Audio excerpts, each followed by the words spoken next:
মধ্যপ্রাচ্যের সংঘাত জিইয়ে রাখার সাহস জোগাতে ইরানকে সুযোগ করে দিয়েছেন ডোনাল্ড ট্রাম্প। রোববার ফক্স নিউজকে দেয়া এক সাক্ষাৎকারে এমন অভিযোগ করেন ডেমোক্রেটিক ভাইস প্রেসিডেন্ট প্রার্থী টিম ওয়ালজ।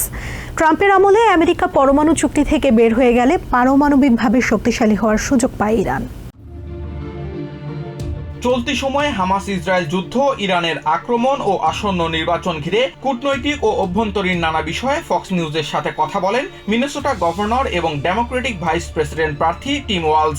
হামাস ইসরায়েলের যুদ্ধে প্যালেস্টাইনের বেসামরিক মানুষ হত্যায় আমেরিকার ইসরায়েলের পক্ষ নেওয়ার বিষয়ে প্রশ্ন করেন সঞ্চালক। এর জবাবে তিনি বলেন, জিম্মি মুক্তি ও গাজা যুদ্ধ বন্ধে সবসময় চেষ্টা করে যাচ্ছে আমেরিকা। তবে মধ্যপ্রাচ্যে এই পরিস্থিতি উস্কে দেওয়ার জন্য ইরানকে দায়ী করেন ওয়ালজ।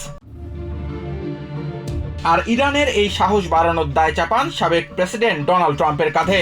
নিউক্লিয়ার চুক্তি থেকে আমেরিকার বেরিয়ে আসার সিদ্ধান্তে ইরান অবৈধভাবে পারমাণবিক সমৃদ্ধ হওয়ার পথ সহজ হয়েছে বলে জানান তিনি। তবে বন্ধু রাষ্ট্রগুলোর ক্ষতি করতে ইরান যেন মাথাচাড়া দিয়ে উঠতে না পারে, সেজন্য গত ৪৫ বছর ধরে কাজ করে যাচ্ছে আমেরিকা।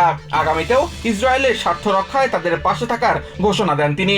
তবে ইরানের তেল খনিতে আক্রমণের বিষয়ে কোনো সিদ্ধান্ত রয়েছে কিনা এমন প্রশ্ন এড়িয়ে যান ওয়ালজ। ইরান ইসরায়েল সংঘাত ছাড়াও সামনে নির্বাচন ঘিরে দেশের অভ্যন্তরীণ নানা বিষয়ে দুই দলের মতবিভেদের কথা তুলে ধরেন টিম ওয়ালজ। গর্ভপাতের বিরুদ্ধে ট্রাম্প ও ভ্যান্সের অবস্থানের কথা উল্লেখ করে তিনি বলেন, রিপাবলিকানরা কেবল নির্বাচনের জন্য নানা রকম আশ্বাস দিলেও পারতপক্ষে জনগণের জন্য কাজ করতে চায় ডেমোক্রেটরা।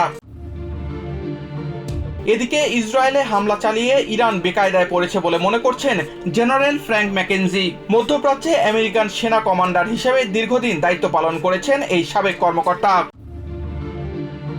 তিনি বলেন, হামলার জবাবে যে কোনো সময় পূর্ণোদ্যমে আক্রমণ চালাতে পারে ইসরায়েল। যে কোনো অঞ্চলে ইসরায়েলের সফল আক্রমণ চালানোর সক্ষমতা রয়েছে বলেও স্বীকার করেন তিনি।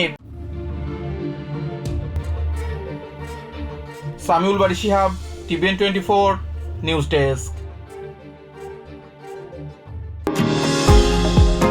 নিউ ইয়র্ক থেকে সম্প্রচারিত টিভিএন 24 টেলিভিশন বিশ্বজুড়ে বাঙালির কণ্ঠস্বর।